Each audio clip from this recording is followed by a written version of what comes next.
guys, good morning, good afternoon, good whatever time of day that it is that you're watching this. I'd like to thank each one of you for all your views, your likes, and all the support that I've been getting in the last month. It's been amazing, and I just wanted to take a minute to thank you guys. Today I wanted to do something a little bit different. I am going to be doing my makeup, and I'll be going from this. Today I'm going to be talking about, is it clean? I'm going to be talking about this book right here. It is my favorite book, and I'll tell you why. I am like the biggest fan of Jenni Rivera. In case you don't know, like she was like the top Mexican, the only Mexican American, let alone female, to top the charts for Mexican regional music. You don't have to like her for you to find this book interesting, and I'll explain why in this video as I'm doing my makeup.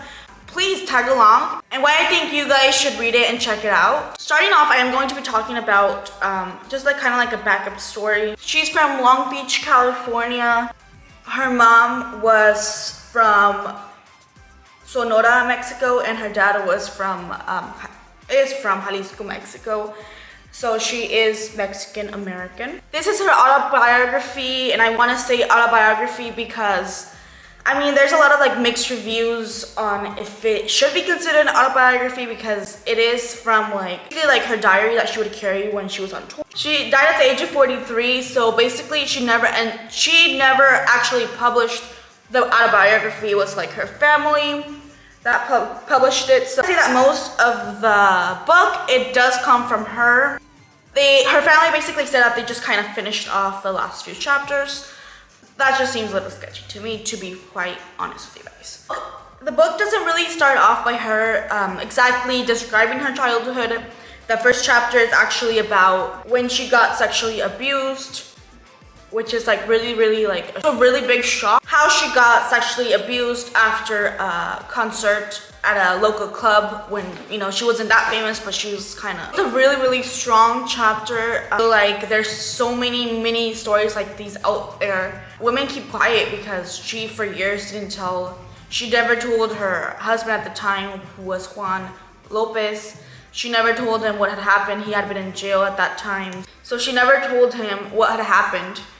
And I feel like there's so many women can relate that they just keep quiet because they're ashamed or they believe it's like their fault.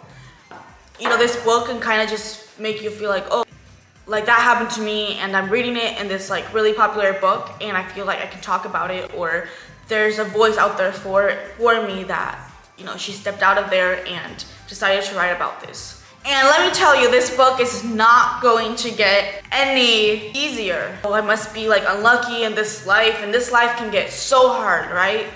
But you just kind of read these kinds of books, and maybe your life is as hard as that, and you know, you read this book and you're like, oh, if someone else had it like that too, and they overcame these obstacles and they're successful. This book is just about how many hardships she had in life.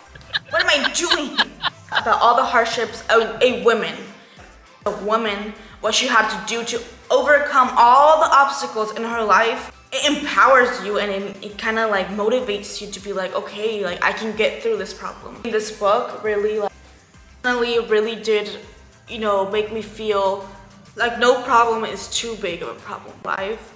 This woman like inspires me, goes through everything imaginable, but she still gets through, and that's what the book is. The book's title is Unbreakable. Inquebrantable. We just need to really like believe in ourselves and believe that we have the power to have control over our life, and still, no matter what happens, we just kind of like keep going. Her dad always wanted her to be a singer, right? So he takes her when she was only 5 years old to sing at a competition, but she ends up like messing up the lyrics. Her dad was like super upset at her, and then she promises that she's never gonna sing again. That story kind of happened to me too. Like a little business savvy little girl at school selling posters. Famous band back in the day.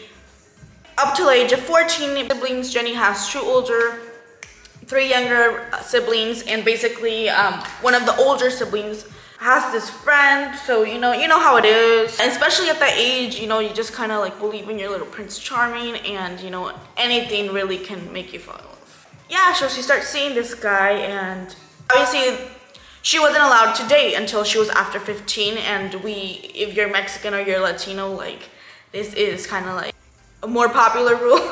I don't know, my rule was until I was done with college. That obviously didn't happen. So basically she starts dating this guy, and it's a secret. Her parents don't know.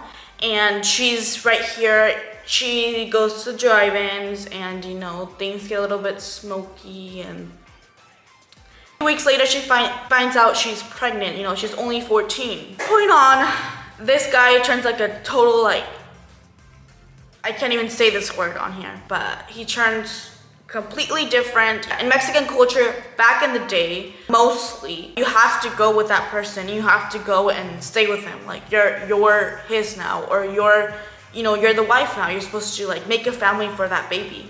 So basically Jenni gets kicked out of her home, you know, and that's just what she had to do.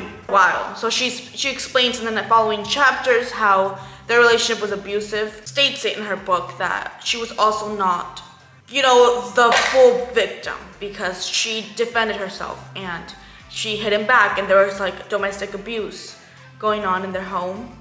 She explains over the course of those 8 years how they would like break up, go back together, break up, go back together, and it was just like, I feel like we can all relate.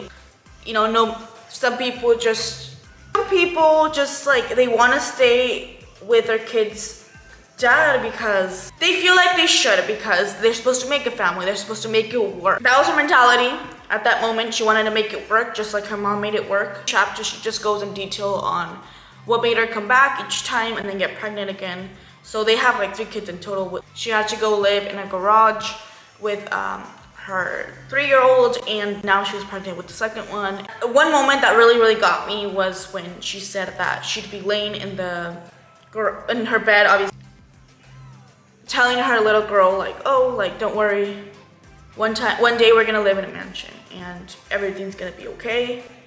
And that just kind of like inspires you, not just the money aspect or the material things she obtained, but it just kind of inspires you that you really can do so much if you actually hustle and you believe in your dreams. And she got her kids out. She raised her kids by herself. So that was really inspiring to me.